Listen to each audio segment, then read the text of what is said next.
जी अस्सलाम वालेकुम class we are going to start the third topic of our second chapter which is on phonetics. और इसमें आज page number 50 के mid में है ये टॉपिक हमारा प्रोसेसेस ऑफ स्पीच प्रोडक्शन, कि जो स्पीच हम प्रोड्यूस करते हैं, बोलते हैं, उसका प्रोसेस कैसे होता है, स्पीच प्रोडक्शन का प्रोसेस कैसे होता है। तो ये जो टर्मिनोलॉजी है इनको ज़रा आप अच्छी तरह जान लें ताकि फिर बाद में जब हम चार्ट पढ़ें कॉन्सोनेंट्स का तो you shouldn't be feeling any difficulty. तो देखें इसमें जो पहला है ये है लेबलाइजेशन। तो लेबियल कहते हैं लिप्स को, यानी कि ऐसी साउंड्स जिसमें हमारे लिप्स एक्टिवली इन्वॉल्व हो रहे होते हैं उनको प्रोड्यूस करने में। तो इसमें हम उन साउंड्स को पढ़ेंगे जो कि लेबियल यानी which are involving the lips. तो वो हम देखेंगे कि वो कौन कौन सी साउंड्स हैं जो कि ऐसे प्रोड्यूस होती हैं। तो जनाब ये देखें, this is a process in which the lips play an active part in various ways. They come together to form various stages or degrees of rounding, which is a crucial factor in producing back vowels. तो देखें इनको हम lips को round करते हैं तो फिर वो साउंड बदल जाती है। वाउल्स की जहाँ हम बात कर रहे हैं, देखें ये जो ऊ और ओ साउंड्स हैं, ये आपने देखा होगा कि इसमें हमारे अगर आप इनको बार बार प्रोनाउंस करेंगे यानी ऊ और ओ साउंड को, तो आपके लिप्स राउंड होंगे और ये जो आवाज़ है गले के पिछले हिस्से से प्रोड्यूस होगी। जैसे कि उसने आगे एग्जांपल दी हुई है कि जैसे ये शू है और शोर है, तो इसमें जो वाउल साउंड्स हैं यानी कि ऊ और ओ, इनमें आप अपने लिप्स को राउंड करते हैं। अगर आप इन लिप्स को राउंड नहीं करेंगे तो these sounds won't be produce. The two lips are joint together for the pronunciation of the plosive sounds. अब प्लोसिव साउंड्स वो हैं जिनमें आप एयर स्ट्रीम को पहले रोकते हैं और फिर आप उसको एक प्लोसिव यानी एक्सप्लोसिव से है ना कि एक धमाके से उन्हें बाहर निकालते हैं। जैसे कि आप ये देखें कि जो हमने पढ़ा ना कि the two lips are joint together for the pronunciation of the plosive sound. जैसे देखें प, इसमें आपने पहले स्ट्रीम को रोका फिर सडनली उसे रिलीज़ किया, ये प और ब, यानी कि you are combining your lips to make the air stop, then you are releasing the air stream. तो फिर ये साउंड्स प्रोड्यूस होंगी। पहले हमने दो वाउल साउंड्स देखी, अभी आ गई दो कॉन्सोनेंट साउंड्स यानी प और ब। And the voiced nasal continent यानी कि जो नेजल साउंड हम म पैदा करते हैं, इसमें भी आपको पहले लिप्स को रोकना पड़ता है, यानी कि एयर स्ट्रीम को लिप्स के ज़रिए रोकना पड़ता है। लिप्स को बंद करके म देखें पहले बंद होगा फिर सडनली आप रिलीज़ करेंगे और ये आपकी जो नेज़ल कैविटीज़ हैं वो भी इसमें यूज़ होंगी। जी आगे देखें, the lower lip is raise approximate to the edge of the upper teeth for the fricatives. अब फ्रिकेटिव्स की हम पीछे बात कर रहे थे पिछले लेक्चर में, तो मैं आपसे कह रहा था कि आगे अब इन तफसील से पढ़ेंगे क्योंकि उधर हम सिर्फ पढ़ रहे थे आर्टिकुलेटर्स को। अब देख रहे हैं कि स्पीच प्रोडक्शन कैसे होती है। तो ये देखें फ और व, इसमें फ्रिक्शन के साथ जो एयर स्ट्रीम है वो रिलीज़ होती है हमारे होंठों को टच करते हुए, यानी फ और व। यानी आप देखेंगे कि हमारे जो टीथ हैं वो लोअर लिप से टच करते हैं और उनके दरमियान में से फ्रिक्शन करते हुए साउंड बनती है वॉइस के एयर के रिलीज़ होने से। फॉर सेमी वाउल व again there is a noticeable lip rounding व, यानी कि पहले आप व बोलेंगे तो आपको लिप्स को राउंड करना पड़ेगा। जैसे वी जो साउंड होती है ना, वी से जो प्रोड्यूस होती वो नहीं, व ये राउंड करेंगे आप। तो ये इसलिए सेमी वाउल कहते हैं इसे कि ये पूरी तरह वाउल नहीं होता लेकिन it is more like a vowel. So this is for labialization. अब नेक्स्ट देखें बेटा, ये है प्लेटलाइजेशन। तो in palatalization the tongue approximates the hard palate, leaving only a narrow space through which the air stream passes, producing friction noise, or the tongue may form complete occlusion and then gradually withdraw, creating a turbulence of air due to the breath stream escaping through the space slowly being allowed to form। तो जैसे मेरा नाम से ज़ाहिर है प्लेटलाइजेशन के ये उनमें वो साउंड्स इन्वॉल्व होंगी जिनमें ये हार्ड पैलेट या सॉफ्ट पैलेट यानी जनरली पैलेट जो जिसे हम तालू कहते हैं उसका इस्तेमाल होगा। तो देखें कि this is how the sound in jar, जैसे जार की साउंड है या चेयर की साउंड है, तो इसमें आपने देखा होगा जार चेयर, तो आपकी जो टिप ऑफ द टंग है या front part of your tongue है वो आपके पैलेट से टच कर रहा होता है, तो इसलिए ऐसी जो साउंड्स होती हैं उनको हम प्लेटलाइजेशन का प्रोसेस कहते हैं या प्लेटल साउंड्स कहते हैं। नेक्स्ट है जी विलराइजेशन। Velar sounds are produced by this process. The back of the tongue either approximate यानी कि या तो वो जुज़वी तौर पे टच करती है और forms total occlusion for articulating certain type of stop and fricative sounds, यानी stop या fricative sounds जो होती हैं उनको प्रोड्यूस जब हम करते हैं तो वो टंग व्हीलर को टच कर रही होती है और इस प्रोसेस को हम व्हीलराइजेशन कहते हैं। ये हम पहले जैसे कर चुके हैं कि व्हीलर साउंड है क ग, कि आपकी जो साउंड है वो जब ये साउंड आप प्रोड्यूस करते हैं तो आपकी जो टंग है वो कर्ल बैक करती है यानी पीछे की तरफ मुड़ जाती है क ग। और ह साउंड ये भी व्हीलर है ह। और is a velar nasal heard in such words like king sing conquer. तो ये इन वर्ड्स को आप प्रोनाउंस करेंगे तो आप देखेंगे कि आपकी जो टंग है वो पीछे जाएगी व्हीलर पार्ट की तरफ, यानी किंग सिंग और कंकर। जी जो ये हमने थर्ड प्रोसेस पढ़ा, जो फोर्थ प्रोसेस है वो है glottalization. The space between the vocal cords is called glottis, यानी हमारे गले में जो कॉर्ड्स होते हैं उनके दरमियान वाली जो जगह होती है उसे हम ग्लोटस कहते हैं। If the vocal cords are brought together and released with a popping action, the resultant sound be heard as a glottal stop. कि हम वोकल कॉर्ड्स को अपने एक दूसरे के करीब लाते हैं, वो दो होते हैं, और फिर एक पॉपिंग साउंड, यानी जब आप देखें ये फड़क की आवाज़ जिसे हम पंजाबी में कहते हैं या उसे पॉपिंग एक्शन कहते हैं कि झटके के साथ वो आवाज़ निकलती है, तो उस साउंड को हम ग्लोटल स्टॉप कहते हैं। जैसे कि ह साउंड है ह, तो ये देखें ये बिल्कुल पीछे से हम पहले उनको कंस्ट्रक्शन करते हैं और फिर सडनली वो रिलीज़ करते हैं, तो वो एक ही ये साउंड है glottal sound.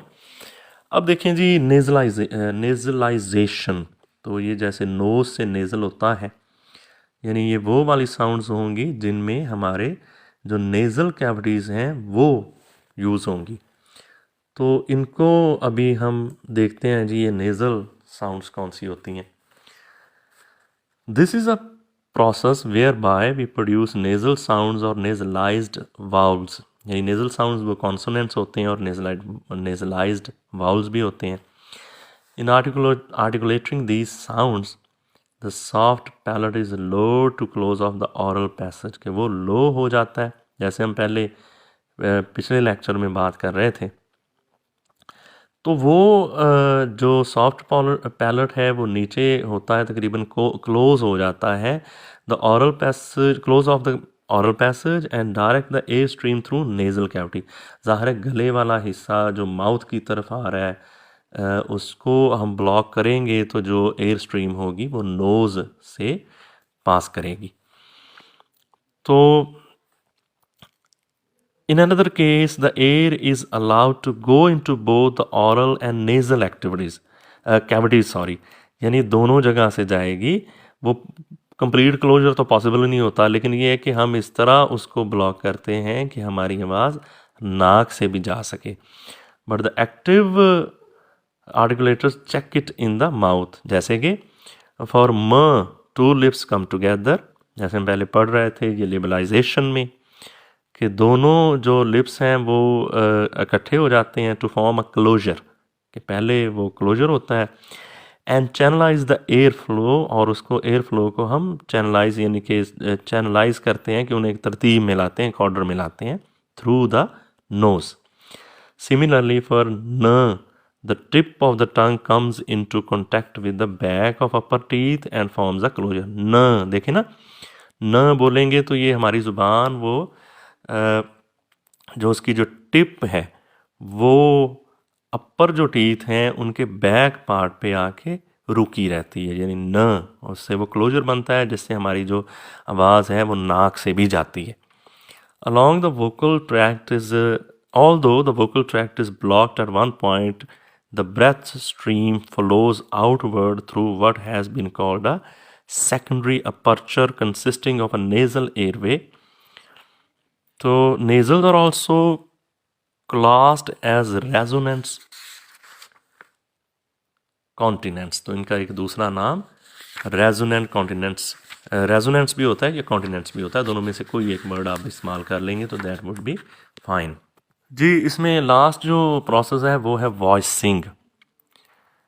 It is an articulatory process in which the vocal flaps are set in vibration, यानी कि हमारे जो गले वाला हिस्सा है वो वाइब्रेट करता है अगर वॉइसिंग हो, by the out going column affair, के जब जो एयर है वो बाहर की तरफ जा रही होती है, यानी हम एक्सेल कर रहे होते हैं तो हमारा गला जो है वो वाइब्रेट करता है, और इसको आप उधर उंगलियों या हाथ की मदद से महसूस भी कर सकते हैं गले पे हाथ रख के।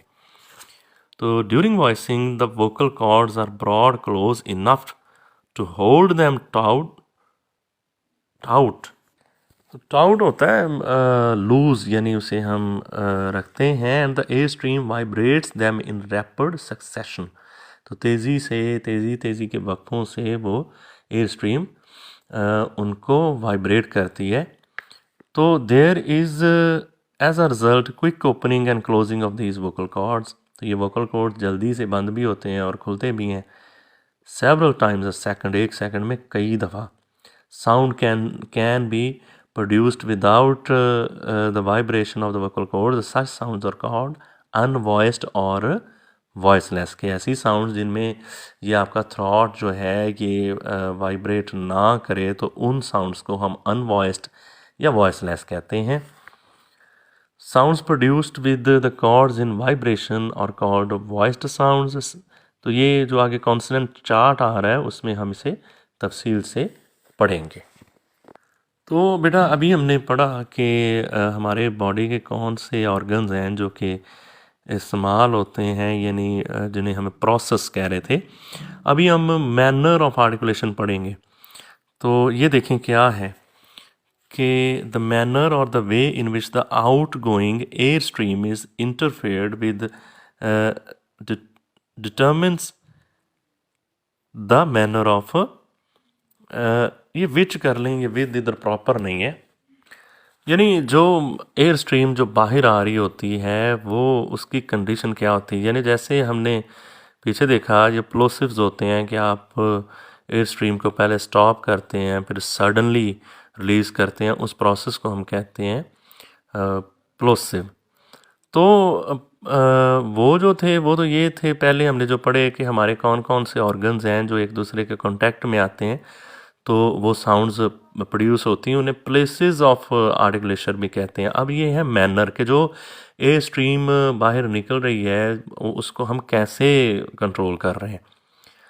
तो नेक्स्ट देखें, the air stream may completely be stopped और released with force producing a plosive or stop sound. The occlusion may occur anywhere between larynx और the two lips and the two lips or the passage of air may be constricted enough for to produce audible friction. ये fricatives हम जैसे पढ़ रहे थे फ वगैरह, फ और स। The sound thus produced is called fricative, यानी प्लोसिव हो गए, फ्रिकेटिव हो गए। According to the manner of articulation sounds are classified into smaller classes as stops. तो क्या हैं, फ्रिकेटिव्स हैं, एफ्रिकेट्स हैं, नेजल्स हैं, लेटरल्स हैं, ट्रिल्स हैं, और फ्लैप्स, यानी ट्रिल्स और फ्लैप्स एक ही बात होती है, and semi vowels. These constitute the larger class of consonant. For the complete description, both the point, place and manner, यानी point कह लें, place कह लें, जो पीछे हम पढ़ के आए हैं, और manner of articulation are taken into consideration. तो consonants के लिए बेटा ये दो चीज़ें आप जहन में रखें, ये बहुत ज़रूरी हैं. इनको हम पढ़ेंगे भी. manner of articulation पे क्वेश्चन भी आ चुका है, बल्कि काफ़ी दफ़ा ये पूछे जाते हैं. पहले एमए के पेपरों में, आपके बीएस के में भी मैंने देखा है कि मैनर ऑफ आर्टिकुलेशन के बारे में पूछा जाता है. तो आगे हम चार्ट को तफसील से डिस्कस करेंगे, तो उसमें फिर मैं आपको बताऊंगा कि ये सारी साउंड्स कैसे हैं. अब देखें, दो चीज़ें हो गई हैं. पहला तो ये है कि हमारे कौन कौन से ऑर्गन्स एक दूसरे के कांटेक्ट में आते हैं तो फिर साउंड प्रोड्यूस होती है, यानी कि हमारे इसका ताल्लुक हमारे ऑर्गन से है, माउथ ऑर्गन्स से है. इससे अगर अगर होंठों के ज्वाइन करने से और फिर रिलीज़ करने से होता है, उससे हम कहते हैं बायलेबियल साउंड्स होती हैं. और इसी तरह दूसरी हैं, अगर आप अभी देख लें चार्ट को, जो कि पेज नंबर 56 पे है, तो इसको हम तफसील में तो तभी डिस्कस करेंगे जब आगे आएंगे. लेकिन ये देखें, ऊपर एक्सट्रीम लेफ्ट पे ऊपर लिखा हुआ है वाज़े तौर पे प्लेस ऑफ आर्टिकुलेशन. तो ये प्लेस ऑफ आर्टिकुलेशन वो है जो राइट साइड पे सबसे ऊपर वाली कॉलम्स जा रहे हैं, यानी बायलेबियल. यानी कि बायलेबियल क्या होता है? बाई होता है टू, और लेबियल होते हैं होंठ या लिप्स, यानी upper lip and lower lip. फिर देखें, लेबियो डेंटल है कि लोअर लिप और अपर टीथ, डेंटल में teeth and tip of tongue. इसी तरह ये आगे चलेंगे एंड तक, ग्लॉटल तक. तो ये होती प्लेस कि हमारे माउथ की कौन सी प्लेस यूज़ हो रही है इन कॉन्सोनेंट्स को प्रोनाउंस करते हुए. मैनर क्या होता है कि वो एयर स्ट्रीम कैसे निकल रही है, यानी उसमें तो हमारे, जिसे आप अज़ा कह लें, हमारी बॉडी के या ऑर्गन्स कह लें, वो कहाँ कहाँ से यूज़ होंगे तो साउंड्स बनेंगी.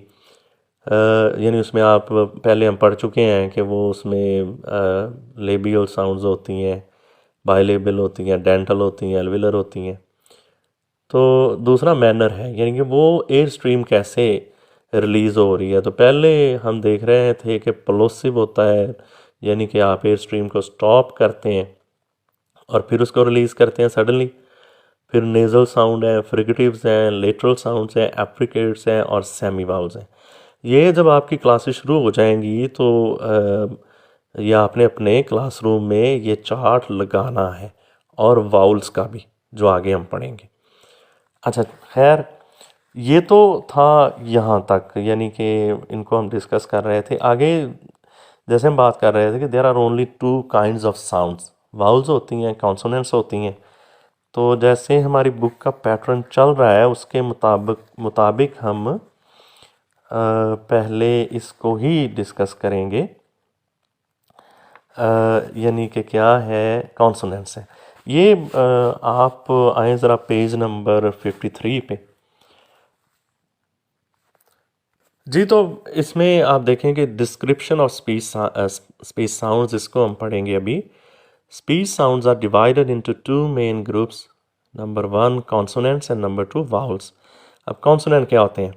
कॉन्सोनेंट है कि a sound that results from the passage of air through restrictions of the oral cavity is called consonants. यानी कि वाउल, और वाउल में आप एयर को ब्लॉक कहीं पे नहीं करते, ना उसे कंट्रोल करते हैं. कॉन्सोनेंट में ऐसा होता है कि आप कहीं पे रिस्ट्रिक्ट करते हैं, कहीं पे कंस्ट्रक्शन करते हैं ओरल कैविटी में.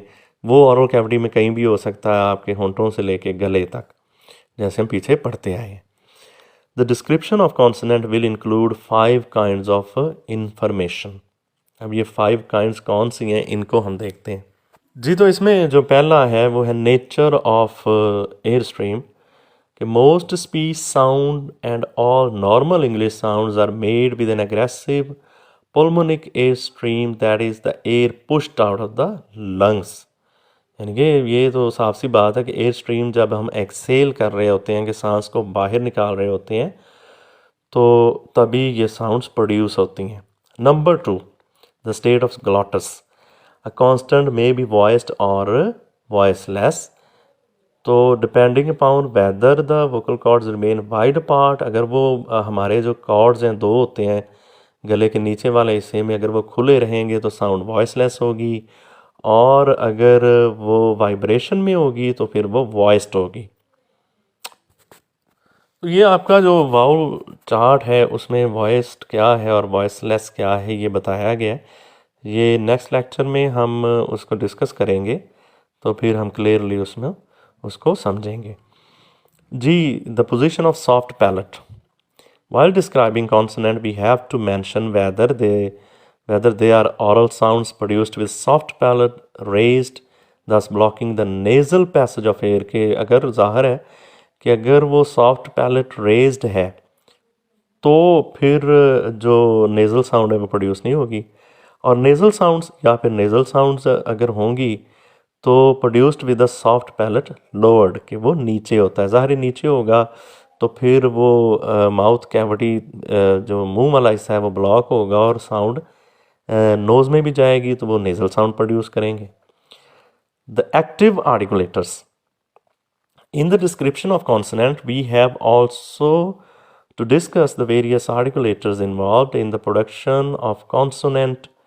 The active articulator is moved towards the passive articulator. The chief points of articulation are bilabial, labiodental, dental, alveolar, postalveolar, platoalveolar, retroflex, palatal, velar, uvular, and glottal. In the case of some consonant sound, there can be a secondary place of articulation in addition to the primary. Thus, in the so-called dark, in addition to the partial alveolar contact, there is an essential raising of the back of the tongue towards the velar. तो ये आगे जो ये वाली explanation है इसको आप छोड़ दें, there is no need of it, ये ज़रूर मेंशन करना है इन केस से पहले आगे वाला आप रहने दें, there is no need to I mean सर खपाने की उसकी ज़रूरत नहीं है। ये आपको पता होना चाहिए कि ये जो साउंड्स हैं ये कौन कौन सी होती हैं, यानी कि एक्टिव आर्टिकुलेटर्स कैसे आपके पैसिव आर्टिकुलेटर्स से कॉन्टैक्ट में आते हैं और वो कौन कौन सी साउंड्स हैं फिर, और किस जगह पे वो पैसिव आर्टिकुलेटर से आपके एक्टिव आर्टिकुलेटर्स कॉन्टैक्ट करते हैं और कौन कौन सी साउंड्स पैदा होती हैं वो हमने पढ़ ली हैं। यानी वो क्या हैं जो पेज नंबर 53 के एंड पे थी कि बाइलेबल, लेबियोडेंटल, डेंटल, और आगे ये कुछ जो यहाँ पर भी आ रही हैं। तो ग्लॉटल के बाद आप अगला जो हिस्सा है उसको स्किप कर दें, there is no need to do it. जी बेटा, इसका फिफ्थ और जो लास्ट पार्ट है इस हमारे टॉपिक का वो है द नेचर ऑफ स्ट्रक्चर। 5 थे तो 5th है ये। By the nature of structure, we mean the manner of articulation. This structure of obstruction made by the organs may be total, intermittent, partial, or may merely constitute a narrowing sufficient to cause friction। यानी कि इसमें हम ये पढ़ेंगे कि constriction जो air stream की हमने करनी है वो मुकम्मल करनी है, पार्शल करनी है, या मतलब किसी तरतीब के साथ नहीं करनी। ओकेजनल, इंटरमिटेंट का होता है ओकेजनल के, ये 3 ही तरह से हो सकती है। और may merely constitute a narrowing sufficient to cause friction, या फिर फ्रिक्शन, जैसे फ्रिक्शन का हमने पढ़ा था फ और व की साउंड्स में जिन्हें फ्रिक्टिव्स कहते हैं। When the structure is that of a complete closure, the active and passive articulars make a firm contact with each other।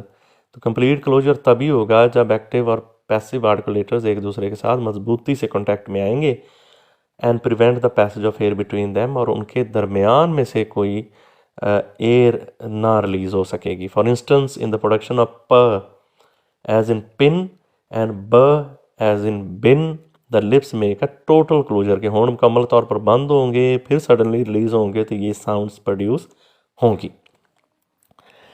Next देखें at the end of page number 54, the structure may be such that air passes between the active and passive articulators intermittently, occasionally, यानी कि वो pass करेगी। Such a structure is called intermittent closure and involves the vibration of active articulator against the passive. तो इसमें vibration होगी।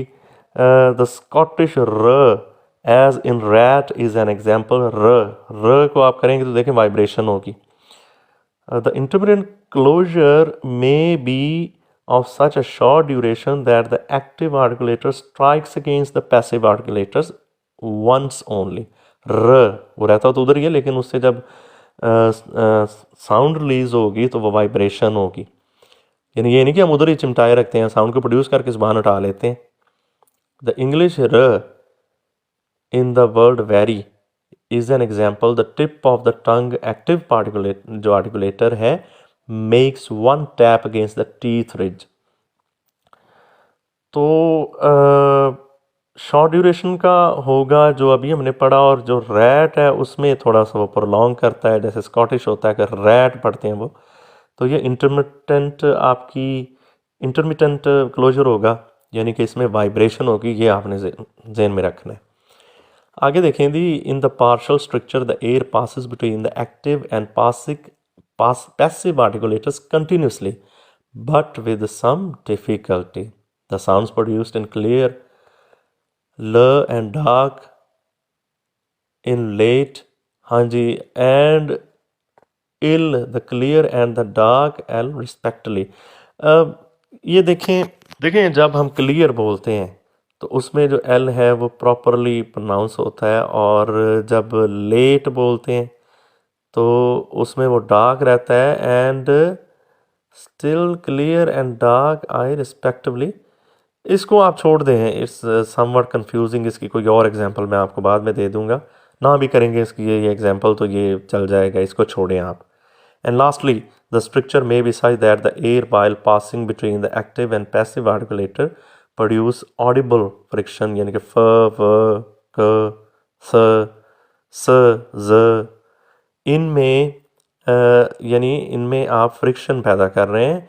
इन English are examples of this kind of structure, और air may pass without friction. Examples are wet, wet बोलते हैं तो कोई friction नहीं होती। And yes and flap r as in butter. Butter यानी कि ये अंग्रेज बोलेंगे तो आखिर वाली जो रा साउंड है उसको वो वैसे प्रोनाउंस नहीं करेंगे जिस तरह हम करते हैं। तो a structure which involves audible friction can be called a structure. ये थोड़ा सा मिस प्रिंट है, तो ये स्ट्रक्चर ही वर्ड है, ये जो इटैलिक्स में और बोर्ड है। कि structure which involves audible friction can be called a structure of close approximation, whereas one which involves no such friction can be called a structure of open approximation। तो ये जनाब आपके रहे ये टॉपिक्स। ये जो स्ट्रक्चर वाला हमने किया है इसके मेन पॉइंट्स आपको आने चाहिए, एटलीस्ट ये जो बोर्ड किए हुए हैं ये आपको आने चाहिए। बाकी इसमें ना कोई घबराने की ज़रूरत है ना टेंशन लेने की। ये जैसे देखें कि हमने ये पढ़ा था जिसमें मैं आपको कह रहा था इसको छोड़ भी दें, इसको दोबारा देख लें ज़रा, कि इन द पार्शियल स्ट्रक्चर, ये जो सेकंड लास्ट पैराग्राफ है पेज नंबर 55 का, the air passes between the active and passive articulators continuously but with some difficulty. Clear यानी कि देखें गुजर तो जाती है, लेकिन क्लियर या डार्क को बोलते हुए थोड़ी सी डिफ़िकल्टी होती है। तो आपने ये दो साउंड्स बस याद रखनी है कि इसके एग्जांपल के तौर पे आप लिखेंगे कि for example clear and dark, यानी कि क्लियर और डार्क और लेट, इनमें आप देख सकते हैं। तो देखें इसको, इस पे भी हम बात कर लेते हैं कि वो आपको कोई कन्फ्यूजन ना रहे कि जो ल साउंड होती है वो दो तरह की होती है। एक जो होती है वो बिल्कुल क्लियर होती है और एक डार्क होती है। यानी क्लियर वो है जो साफ तौर पे हम प्रोनाउंस करेंगे, और डार्क वो होगी जिसे स्लाइटली जुज़वी तौर पर हम प्रोड्यूस करेंगे। तो देखें जो लेट है इसमें क्लियर है और हिल में डार्क है। तो ये इसकी एग्जांपल थी। तो दिस इज़ इट बेटा, एंड आई होप कि आपकी अंडरस्टैंडिंग हो रही होगी। नेक्स्ट चैप्टर में हमने इंग्लिश कॉन्सोनेंट जो चार्ट है उसको डिस्कस करना है। So be prepared for that and go through that chart. उसको हमने वैसे थोड़ा सा डिस्कस किया है, लेकिन अभी हम तफसील से इसको करेंगे, ये कॉन्सोनेंट साउंड को, और उसके साथ फिर क्लासिफिकेशन ऑफ कॉन्सोनेंट्स भी हम करेंगे उसमें फिर ज़ाहिर है वो place of articulation, manner of articulation आएगा। तो till the next lecture, thank you बेटा, गॉड ब्लेस एंड अल्लाह हाफिज़।